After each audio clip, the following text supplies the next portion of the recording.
নমস্কাৰ ছাত্ৰ ছাত্ৰীসকল তোমালোক সকলোলৈকে আজি এটি সুখবৰ লৈ আনিছো আৰু সুখবৰটো হৈছে যে 2025-26 বৰ্ষৰ কাৰণে যে ক্লাছ 6 নবোদয় এন্ট্ৰেন্স এক্সাম হ'ব তাৰ অনলাইন আবেদন প্ৰক্ৰিয়া ইতিমধ্যে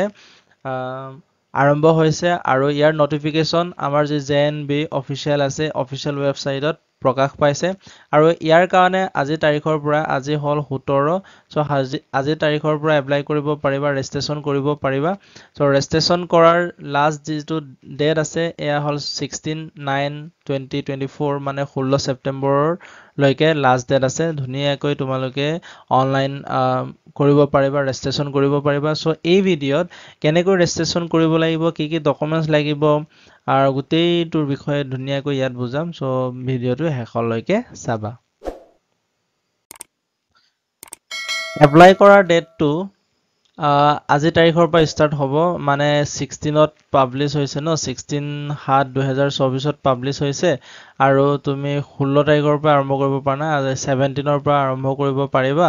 আৰু 16 তাৰিখলৈকে 16 ছেপ্টেম্বৰলৈকে এই অনলাইন প্ৰক্ৰিয়াটো চলি থাকিব তোমালোকে তেতিয়ালৈকে এপ্লাই কৰিব পাৰিবা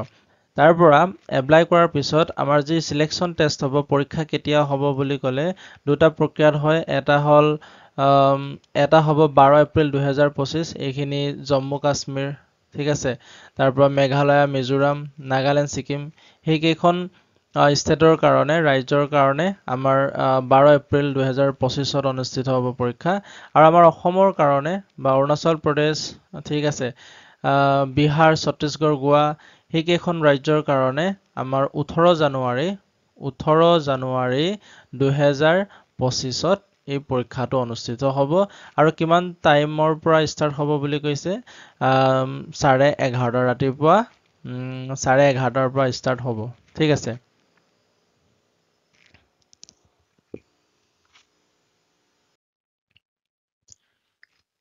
এপ্লাই কৰাৰ সময়ত অনলাইন এপ্লাই যেতিয়া কৰিবা ৰেজিষ্ট্ৰেচন কৰিবা তেতিয়া কি ডকুমেন্টস লাগিব চোৱা ইয়াত কৈছে যে certificate verified by the headmaster mentioning the details of candidate in prescribed format তোমালোকৰ এখন ফৰমেট দিয়া আছে মানে ৱেবছাইটৰ পৰা ডাউনলোড কৰিব পাৰিবা তাত তুমি এইখন ডাউনলোড কৰি পিনি তোমাৰ ধুনীয়াকৈ ফিল আপ কৰি পিনি হেডমাষ্টাৰৰ সাইন আৰু তোমাৰ সাইনটো আৰু তোমাৰ দেউতাৰ সাইনটো লৈ পিনি ধুনীয়াকৈ এইটো আকৌ স্ক্যান কৰি পিনি পিডিএফ বনাই আৰু পিডিএফটো কি হ'ব লাগিব 10ৰ পৰা 100 KB ৰ ভিতৰত হ'ব লাগিব এনেকৈ বনাই আপলোড কৰিব লাগিব তাৰ পিছত তোমাৰ ৰিসেন্ট যেটো পাসপোৰ্ট ফটোগ্ৰাফ লাগিব আৰু এইটো এই সাইজটো ইয়াত দিয়া আছে ঠিক আছে সিগনেচাৰ পেৰেন্টৰ দেউতাৰ সিগনেচাৰ লাগিব তোমাৰ সিগনেচাৰ লাগিব তাৰপা আধাৰ কাৰ্ড বা যিকোনো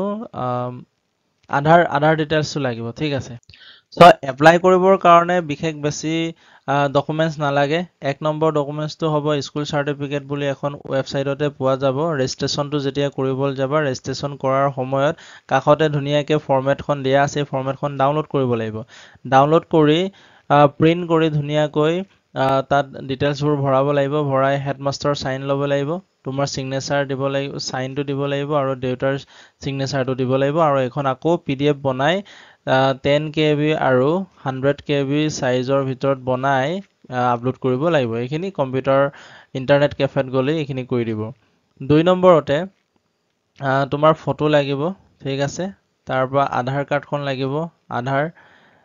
4 নম্বৰতে লাগিব তোমাৰ সিগনেচাৰ লাগিবই দেউতাৰ সিগনেচাৰ লাগিব এইখিনিয়ে লাগে বিশেষ একো দৰকাৰ নহয় আৰু ফ্ৰী অফ কষ্ট হয় মানে এটকাও তুমি ফিজ দিব নালাগে অনলাইনত ঠিক আছে গতিকে ফ্ৰী অফ কষ্টত এইখিনি হৈ যাব ইয়াত আমি ৰিজাল্টৰ কথাও ইয়াত লিখি দিয়া আছে এতিয়া লিখি দিছে যে যেটো সিলেকশন টেষ্ট হ'ব এই সিলেকশন টেষ্টৰ কিমান দিনৰ পিছত ৰিজাল্টটো ঘোষণা কৰিব সো যেহেতু দুটা বাউণ্ডত হয় এটা সামাৰ বাউণ্ড বুলি হয় এটা উইন্টাৰ বাউণ্ড বুলি কয় সো আমাৰ যেটো অসমৰ কাৰণে অৰুণাচল প্ৰদেশ ছত্তীশগড় গোৱা গুজৰাট এইকেইখন ৰাজ্যৰ কাৰণে এইকেইখন ৰাজ্য ক'ত পৰে সামাৰ বাউণ্ডত পৰে সো সামাৰ বাউণ্ডৰ খিনি যেহেতু আমাৰ 18 জানুৱাৰীত পৰীক্ষাটো হ'ব সো আমাৰ মাৰ্চ মাহৰ শেষৰ ফালে ৰিজাল্টটো ঘোষণা কৰিব ঠিক তেনেকৈ উইন্টাৰ বাউণ্ডৰ কাৰণে মে মাহত ঘোষণা কৰিব সো এইখিনি ৰিজাল্ট ক'ত পোৱা যাব ৰিজাল্টটো আমি ৱেবছাইটতে পাই যাম JNB যেটো ৱেবছাইট তাত পাই যাম তাৰপৰা তাৰোপৰি জৱাহৰ নৱোদয় মানে JNB যি স্কুল আছে স্কুলত পোৱা যাব। তাৰপৰা ডিষ্ট্ৰিক্ট এডুকেশ্যন অফিচাৰত পোৱা যাব। অফিচাৰ যিটো অফিচত তাত পোৱা যাব। ডিষ্ট্ৰিক্ট মেজিষ্ট্ৰেট অফিচতো পোৱা যাব। ঠিক আছে। হু ইজ এলিজিবল, কোনসকলে দিব পাৰিব? যিসকল বৰ্তমান অৰ্থাৎ 2024 বৰ্ষত ক্লাছ 5ত পঢ়ি আছে আৰু নিজৰ ডিষ্ট্ৰিক্টত পঢ়া হ'ব লাগিব। ঠিক আছে। যিসকল ছাত্ৰ ছাত্ৰী বৰ্তমান ক্লাছ 5ত পঢ়ি আছে আৰু নিজৰ ডিষ্ট্ৰিক্টৰ যিকোনো এখন চৰকাৰী বিদ্যালয়ত পঢ়ি আছে, ঠিক আছে, সেইসকল ছাত্ৰ ছাত্ৰীয়ে দিব পাৰিব। আৰু ক'ত এপ্লাই কৰিব লাগিব? সেই ছাত্ৰগৰাকীয়ে নিজৰ ডিষ্ট্ৰিক্টৰে যি JNB আছে এই JNBতে এপ্লাই কৰিব লাগিব। উদাহৰণস্বৰূপে মই যদি যোৰহাটৰ কথা ক'ব যাওঁ, তেতিয়া যোৰহাটৰ কোনোবা এখন চৰকাৰী বিদ্যালয়ত তুমি পঢ়িব লাগিব। তাৰ পৰা এই যোৰহাটৰে JNB বিদ্যালয়ত তুমি এপ্লাই কৰিব লাগিব। এতিয়া মাজুলীৰ কথা যদি ক'বলৈ যাওঁ, মাজুলীত যিহেতু বৰ্তমানলৈকে JNB নাই, এই ক্ষেত্ৰত মাজুলী যিহেতু যোৰহাটৰে অংশ হয়, গতিকে মাজুলীৰ ছাত্ৰ ছাত্ৰীসকলে যোৰহাটত এপ্লাই কৰিব পাৰিব। ইয়াত লিখা আছে candidate has to reside in the district where she is seeking admission. এই একেখিনি কথাকে মানে নিজৰ ডিষ্ট্ৰিক্টতে এপ্লাই কৰিব লাগিব, নিজৰ ডিষ্ট্ৰিক্টতে পঢ়া হ'ব লাগিব। বেলেগ ডিষ্ট্ৰিক্টত পঢ়ি বেলেগ ডিষ্ট্ৰিক্টত আকৌ এপ্লাই কৰিলে নহ'ব। তাৰপিছত লেংগুৱেজ অফ দ্য এক্সামিনেশ্যন, তোমালোকৰ পৰীক্ষাত পেপাৰ যে আহিব, পেপাৰ কোনটো ভাষাত আহিব? চ' আমাৰ অসমৰ কাৰণে ইংৰাজীত আহিব, ইংৰাজী মিডিয়ামৰ ছাত্ৰ ছাত্ৰীৰ কাৰণে ইংৰাজী, হিন্দীৰ কাৰণে হিন্দী আহিব, আছামিছৰ কাৰণে আছামিছ, বড়ো, গাৰো, বেংগালী, মণিপুৰী, ঠিক আছে, এইখিনিত আহিব। ইয়াত কৈছে যে a candidate will be given test booklet in the, এতিয়া অনলাইন এপ্লাই কৰোঁ তুমি যিটো লেংগুৱেজ চিলেক্ট কৰিবা, যদি আছামিজ চিলেক্ট কৰা তেতিয়া তোমাৰ যিটো পেপাৰৰ লেংগুৱেজটো অসমীয়াত আহিব, মানে অসমীয়াতে কুৱেশ্যন পেপাৰ আহিব। যদি ইংৰাজী চিলেক্ট কৰা ইংৰাজীত আহিব। গতিকে এইটো চিলেক্ট কৰাৰ সময়ত ধুনীয়াকৈ চাই ল'বা যে যাতে এইটো ভুল নকৰা, কাৰণ পিছত এইটো শুধৰণি কৰিবলৈ দিয়া নহয় বুলি ইয়াত লিখি। আজিলৈ ইমানেই, থেংক ইউ।